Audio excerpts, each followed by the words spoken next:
Hey, this is Mike. We're out here in Chicago visiting with a personal hero of mine, Maurice Joshua. He's a Grammy award-winning producer. He's made some of the biggest hits in house music. The hit, This Is Acid, listening to it right now. It's still getting played all over the world in dance clubs. We visited him with him earlier in his studio to talk shop about the industry and talk about the NS6. Now we're on our way to go see him use it live at a gig he's got in Chicago. So we'll pick it up from there.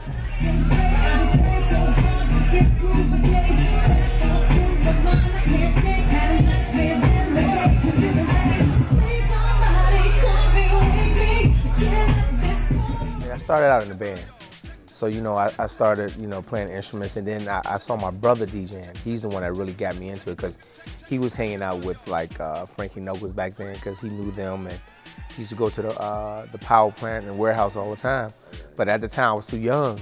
Back in the 80s, the late 80s out here in Chicago, as a staple DJ, everyone had a record out as a DJ.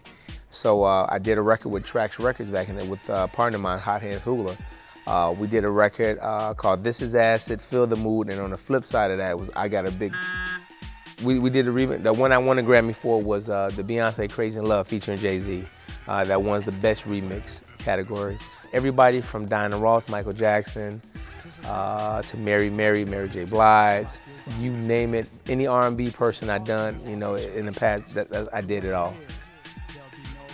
V7s, I definitely got a pair of the V7s. Love that. That's when I was like, man, I wish they would have came out something just like the V7, but a controller that I could just pick up and go and do it. And lo and behold, NS6 came out. I love the filtering on there, from the low pass to the high pass.